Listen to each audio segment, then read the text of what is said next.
I'm gonna take all of these fun mica powders and I'm gonna create 2 unique finishes. Stay tuned and enjoy the video. All right guys, so I'm always trying to push the envelope when I come up with these designs with the epoxy. And I really like this finish. I literally just grabbed a bunch of the metallic colors and I waited, that's the key. I waited until my epoxy was starting to almost get warm in the cup before I added all my mica powders. And that enabled me to really get this finish to stay where I put it. So I'm gonna show you how we did this, how we created a finish with some real cool geometric designs. All right guys, so let's get started. All right, so we're using Stone Coat Countertop Epoxy. It's a 1-to-1 ratio. I've already got it mixed up. We're gonna do it 3 ounces per square foot. Now you see a lot of cups out here because we're gonna use a lot of really cool colors. This is just gonna be a really fun finish. I want lots of depth and lots of color. So these are all of my earth tone metallic colors. We're gonna add a little bit of a hint of a green that we're gonna bring in, the rainforest green, just to kind of give a little bit of color. Now, you don't have to use all these colors. You can pick and choose, but I just wanted to have fun on this video and just see how many colors I could do and what it would look like. All right, so we're gonna start off with bronze, dark brown, brown, copper, coffee, and then we're gonna have a clear, and you're gonna see what we're gonna do with that clear. Then we're gonna have the rainforest, and then we're gonna bring in a little bit of opaque brown dye. And the reason I'm gonna do that is I don't want it all to be metallic. I wanna have a little bit of opaque color in there just to kind of give it some depth. All right, so when I mix up my mica powders, what I like to use is a product that we have called dispersion fluid. And this is the thin dispersion. And you just want to use a little bit. You just want to make kind of a paste. And I'm not even using, well, I'm going to use 1 capful. All right, put a little bit of that down in there. Now I may add a little bit more. You'll see why in just a minute. But what this does is it creates a kind of a slurry, and it helps the mica powders really dissolve well so that you don't get those little, I guess you'd call them fishtails or starburst in your epoxy after you pour it. Now you can see, I mean, I really just kind of made it like a kind of like a paste. And with these cups, if you guys use these plastic cups, you got to make sure you really kind of get all that product out of that little reservoir that's right there. But that's about all I put in there. I'm not trying to really make it super liquefied, because if you do that, then what happens is it thins out your epoxy and it takes it a little longer to cure. So you don't want to put a bunch, just a little bit. All right, so I'm going to mix up the rest of these colors and then we'll be ready to go.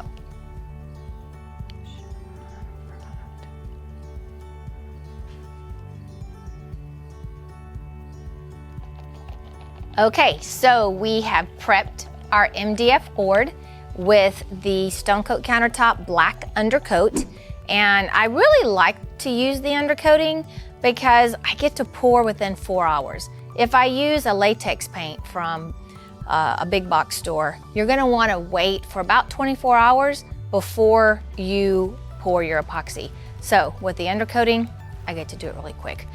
All right, so also what we've done with this piece, and this is a sample piece, however, we do the same thing on our countertops. You wanna make sure that you round over your edges so that your epoxy doesn't get to the edge and then want to build up and create surface tension. If you use a 1/4 inch round over bit, what will happen is that epoxy will get to the edge. You'll use your hand, you'll kind of help it roll over, and that way you'll end up with really good edges and not build up. We also do the router on the bottom as well, because what happens is if you don't router your edge on the bottom, maybe like a countertop that's a laminate countertop and you've got that 90-degree angle, what happens is as the epoxy rolls over, the epoxy starts to kind of set up and will actually create a little ledge or a little lip if you don't constantly run your finger maybe down to help the drips. So that's why we do the 1/4 inch round over, and that helps that epoxy just to roll all the way under the countertop. So those are little pro tips. All right, so let's start adding color. I'm so excited. Like I said, I just grabbed all of the earth tone colors that we had, the metallic earth tone colors that we had, and I'm just gonna start laying them down in no real fashion. I'm just gonna kind of start pour them down. Now some areas I may want deeper colors, more of one color. This was actually the bronze. All right, then I'm gonna come in with coffee. Now I'm gonna come in with copper. Now the copper and the brown are a lot alike. So I'm gonna kind of get that copper over here next to my bronze. Really doesn't matter because we're gonna meld these a little bit together. So I said earlier that the copper and the brown are very similar. But when you do get them next to each other, they do have a slight variance in their color, so it does create that depth. Okay, this is the dark bronze. I love this color, this is so pretty. Just gonna kind of start filling in a little bit with this bronze. Okay, so now we have the brown opaque dye, which I added to the cup and I forgot to stir it up. So now we're stirring it. All right, so the brown opaque dye is just gonna bring in a little bit of matte color. So if anybody wondering what that beeping was, that's our supper, it's ready. So we multitask here at RK3 Designs. We pour countertops and we cook dinner, all in the same spot. So I'm just kind of bringing this opaque dye out.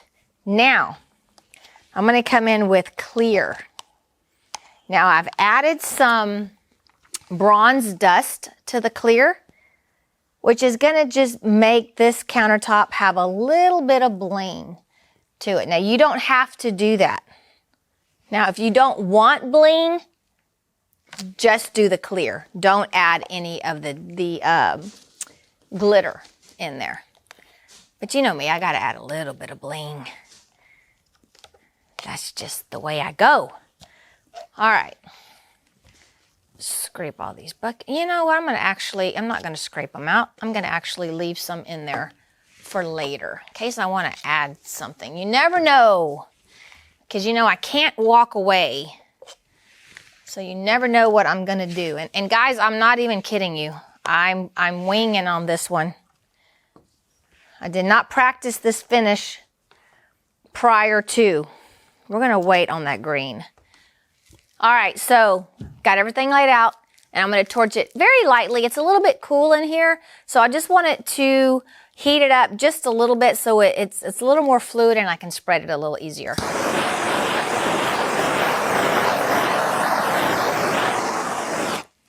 All right, now I'm just gonna come in with my brush. You can definitely do this with your hand if you want to. You just get a little bit different look when you use the brush. And I'm just gonna start very slowly just kind of melding this out. In fact, guys, I'm gonna show you how to do both. I'm gonna do some with the brush and I'm gonna do some with my hand. All right, so I'm gonna give you a little hint on what I did with the epoxy here. I actually mixed it up and let it sit in the cup for just a little bit because I wanted it to start to thicken up, because once I get it on the surface, I didn't want it to move a whole lot. So you have to be really careful. You don't want to leave epoxy in a cup for too long because it will heat up really fast, depending on what brand you're using. Now this is Stone Coat Countertop, so you do have quite a bit of open time. So I left it in the bucket until I started feeling it get just a tad bit warm. I stirred it and then that's when I went and mixed all my micas in it. So it was already kind of starting to get thick, and that's really kind of what I was going for. Now on this, I'm going to use my hands so you guys can see the difference in the way it makes it look. Take it, roll it over. You can see you don't get quite the striated design.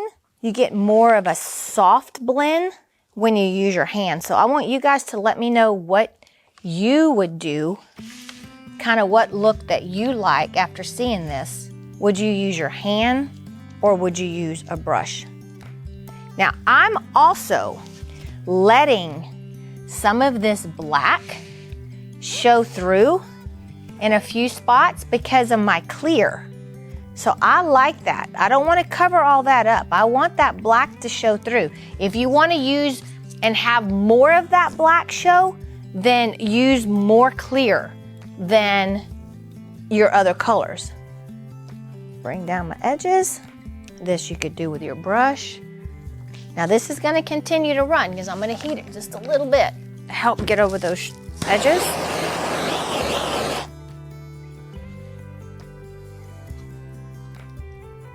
All right, I love this.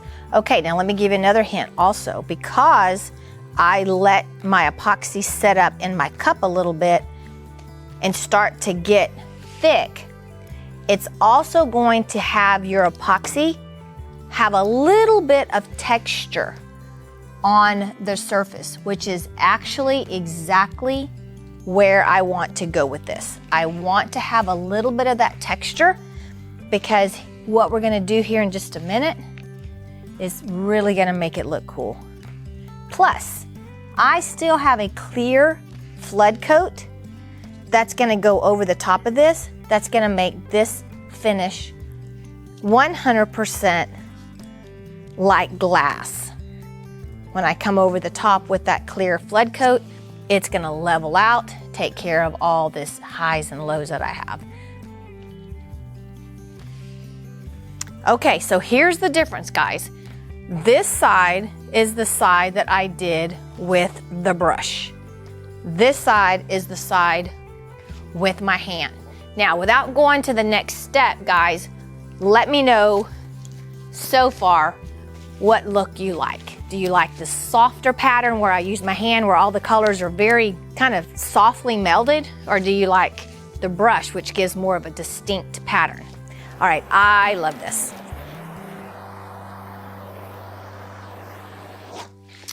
All right, so we do a lot of striated type patterns where people are trying to mimic stone. This is actually, I'm not trying to mimic stone so much because I'm using metallic colors, earth tone colors. I'm actually gonna kind of create a more modern look where you've got geometric type designs. So I'm gonna take my brush. Now remember, our epoxy is starting to set up. So if you did this and your epoxy is not starting to get thick, step back, give it about 30 minutes or so, and then do what I'm doing right now. All right, so I'm gonna come in with my brush and I'm gonna cross hatch it. And I'm causing some really cool designs on top. I'm just taking that brush and I'm just dragging it across, and it's the weight of the brush is just about what I'm using. I'm not really putting down much pressure at all, and you can see how I'm actually kind of dragging it because of the epoxy starting to set up. It's leaving a drag mark. And I will do it over the other as well where I use my hands. And it's up to you on how much of that design you want. If you want it to be pretty busy, then do a lot of cross hatching, back and forth, back and forth. If you want it to be more subtle, then maybe go in the same direction and ever so often hit it, go in another direction. But what you don't want to do is over meld this. So if you try to do this before your epoxies started to get set up and start to get sticky, all you're going to be doing is melding your colors too much, and it's all going to run together. Wow. I love this. And see how you can still see down to the bottom of the substrate where I put my clear? Now, what I don't want to do at this point is hit it with heat, because at this point, my epoxy is starting to set up. If I add heat, it's going to take it backwards. My epoxy is going to get more fluid, and I'm going to lose this pattern. I forgot to add the green, guys. So I'm going to add the green now. All right, so very lightly, and I don't want to add a lot of green, so it's probably good that I waited, because I just very lightly want to add some of that green ever so often.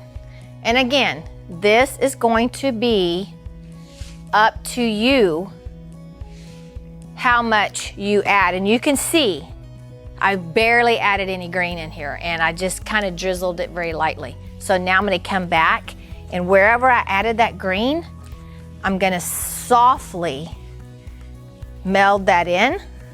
And guys, you may not even like the green. You may have liked it how it was, and that's fine, because this is a gorgeous finish without any color in it at all.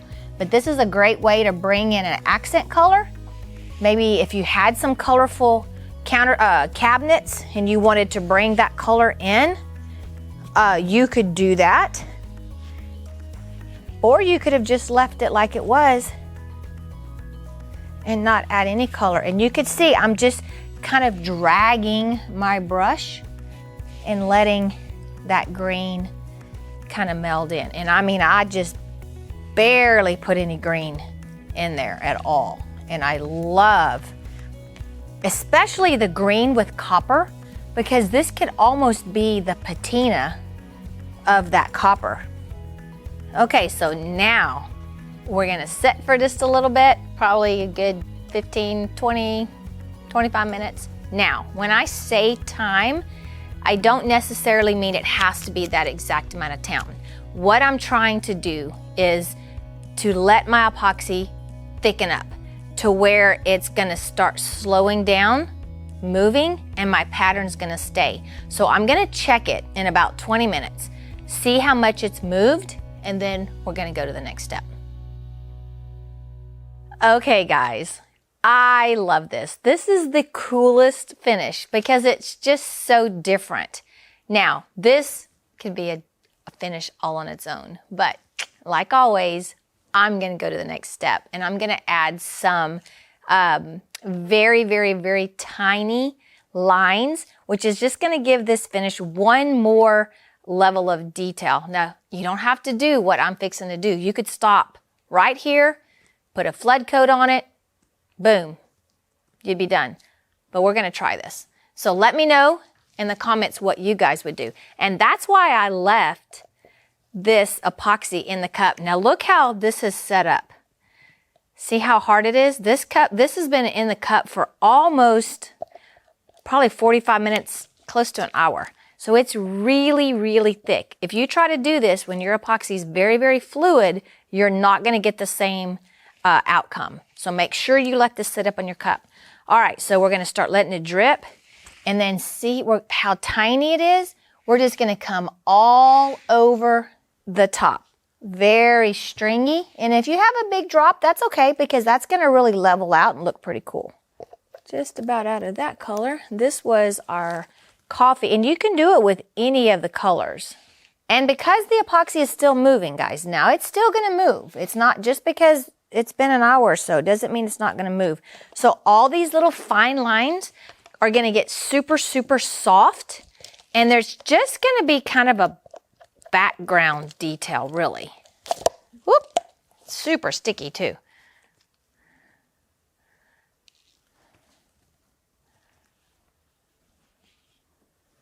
This is what color is this? This is bronze. And be really careful that you don't get into a very definite pattern. You just want to really string this all along. And like I said, see how thin that is? It's super thin. And the reason it's so thin is because, like I said, it's set up in the cup. Now you can do this with all your colors. You can do it with just a few of your colors.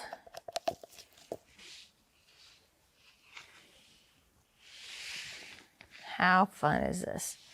I love geometric shapes. I love having this piece have so much detail. Because if you did this at a countertop, on a countertop, and you're sitting here and you're looking at all this, you're like, that looks really cool. All right, so I'm going to come in here with my opaque dye as well. A little bit's left of that, not much. So this is going to be a little darker. So I'm going to do it on the edge first to see if I like that darkness.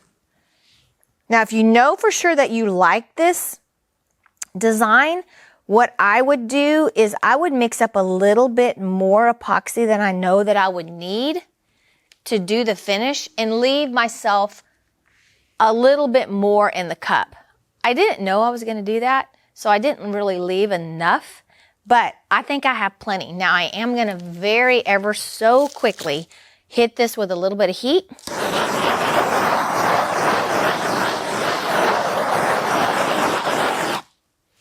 Just because sometimes when you stretch out epoxy, you'll get little bitty lines of bubbles, and I wanted to make sure those get out. All right, guys, this looks really, really cool. And if you have the ability to tilt, now this is super set up, so I'm not even sure it's going to move anymore, but you could tilt it a tiny bit and get those lines to really look organic and look soft. That would look really cool. It almost looks like metal that has little cracks in it. Neat, neat, neat. Okay, now this could also be a finish on its own. But wait, there's more. We're gonna go over and we're gonna add a little bit of alcohol. This is 91% alcohol mixed with our copper. This is copper. You could do any color. Mica powder over the surface. In fact, I think I may do a little bit of the green. Let me see if I have some green mixed up. Okay, so I did have some rainforest green mica powder mixed up with our 91% isopropyl alcohol. Anytime you mix your mica powders with your alcohol, you want to do a ratio of 8 ounces of the isopropyl alcohol with a half a bag of our mica powders, and a half a bag is about 1/4 ounce. And that's gonna give a really pretty mixture that's gonna go over the top. All right, so like I said, you don't have to do what I'm fixing to do. I'm not even sure what it's gonna look like, but here we go. So I'm gonna put some of that in my hand, and I'm gonna come over. Now this is the green. And I'm gonna come over.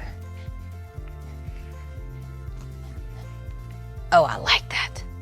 That just gives that subtle look of that. Now it's also, because our epoxy's starting to set up, it's gonna give it almost a hammered effect. So it's causing the epoxy to kind of move, and it's gonna give a really cool effect. Look what the alcohol does to the mica powders. Now I'm also gonna come over the top with some copper. You know what, I'm gonna do the copper, yeah, I'll do the big drops. Now the copper, I'm just gonna do smaller drops.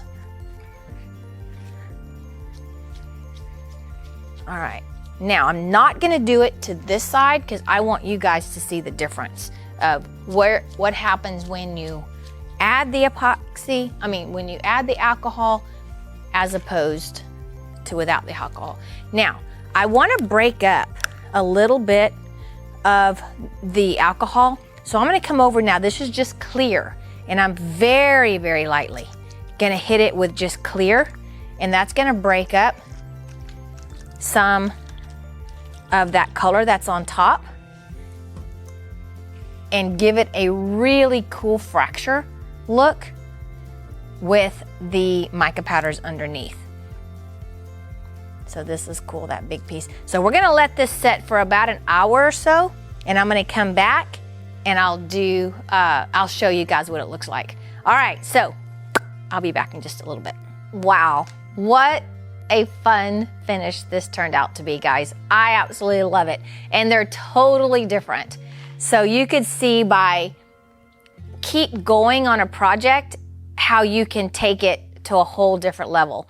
So what I want you guys to do is tell me what side you like best. A, which is more of the geometric side, or B, which is more of a hammered metal, melded type of a finish. I'm not even sure what I like, because I could definitely see this in two different applications.